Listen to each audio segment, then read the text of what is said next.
Cash और easy पैसा इस्तेमाल करने वाले सारिफीन के लिए एक ही खबर अच्छी भी है और बुरी भी है। अच्छी इसलिए है कि अब फ्रॉड करना बड़ा मुश्किल हो गया है, और बुरी इसलिए है कि अब आप अपने पैसे जो आपको मिलेंगे, जो रिसीव होंगे इजी पैसा के जरिए, 2 घंटे तक इस्तेमाल नहीं कर सकते। आपने ये खबर सुन भी रखी होगी, ये नया कानून मुतारिफ करवाया गया इन माइक्रो फाइनेंस बैंक्स के लिए, क्योंकि इनके ज़रिए अगर आप गौर करें तो बहुत सारे जराइम और फ्रॉड जो हैं वो सामने आते हैं। अब आपने एक चीज़ को समझना है कि अब आप जब किसी को रकम देंगे इजी पैसा के ज़रिए, तो वो रकम 2 घंटे के लिए इस्तेमाल नहीं कर सकता, निकलवा भी नहीं सकता।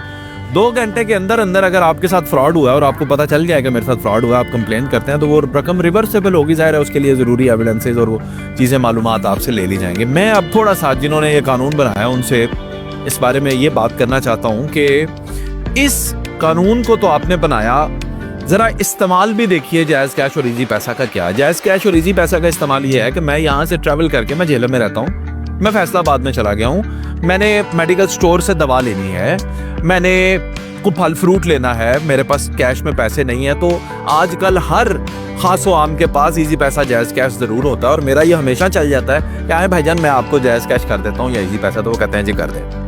तो इन छोटी छोटी दुकानों के ऊपर छोटा छोटा जो सारिफ है वो इसको इस्तेमाल करता है। अब बेचने वाले को चाहिए ये कि वो भी जो फल खरीदे आपसे उसे 2 घंटे के लिए बिठा ले। उसे कहेंगे भाईजान 2 घंटे बैठ जाएं, 2 घंटे बाद मेरे मोबाइल में जब टॉपअप हो जाएगी, रकम इस्तेमाल के काबिल हो जाएगी, तब फ्रूट लेना।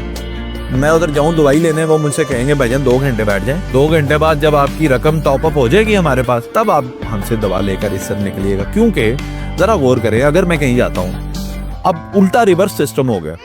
अब अगर मैं कहीं जाता हूँ और जाने के बाद मैं उन्हें ट्रांजैक्शन करता हूँ और स्क्रीनशॉट भी देता हूँ ये जनाब, और किसी किस्म का उनके पास नोटिफिकेशन भी आ जाता है कि हाँ पैसे आ गए, लेकिन 2 घंटे बाद इस्तेमाल करना। ठीक है, दवा लेता हूँ, आता हूँ, गाड़ी में बैठता हूँ, निकल जाता हूँ। आधे घंटे बाद मैं कॉल करता हूँ अपनी कंपनी को और कहूँ मेरे साथ फ्रॉड हो गया, उधर 2000 रुपये का, 500 रुपये का, 800 रुपये का, तो वो कहेंगे अच्छा जी, या जो भी चीज़ें पूछ के अगर वो मुझे रिवर्स कर दें, नुकसान किसका हुआ? बेचने वाले का। तो अब बेचने वाला क्या करे? 2 घंटे इंतज़ार करे।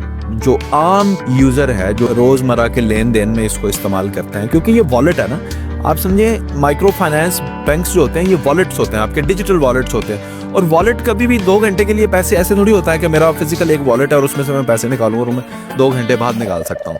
वॉलेट तो फास्ट कैश होता है, वॉलेट का मतलब है पैसे निकाले दिए। इसी तरह ये हमारे डिजिटल वॉलेट्स हैं, और डिजिटल वॉलेट का मतलब ये फास्ट कैश। ऐसे मैंने पैसे किसी को फौरी ट्रांसफ़र किए, उसको फौरी मिले, मुझे मेरी चीज़ मिल गई। अब छोटी छोटी चीज़ों के लिए हमें जो है अगर 2 घंटे का इंतज़ार करना पड़ेगा तो इट इज़ आई थिंक ये जो कूलिंग टाइम है ये काफ़ी ज़्यादा है। लेकिन अब जो कानून बनाने वाले होते हैं ना, और जो कानून इम्प्लीमेंट करते हैं, वो हमसे ज़्यादा बड़ी सोच रखते हैं। उन्होंने मुल्क चलाना होता है, हमने एक अपना ओपिनियन पेश किया। तो ये जो मेरा ओपिनियन है ये ज़ाती ओपिनियन है, और ये एक एंड यूज़र का ओपिनियन है जो मैं, क्योंकि मैं इसको इस्तेमाल करता हूँ, तो ये मेरा ज़ाती ओपिनियन है कि मुझे ये दुश्वारी इसमें पेश आएगी। लेकिन कानून बनाने वालों ने क्यों बनाया, आपकी क्या राय है? आप कमेंट ज़रूर कीजिएगा।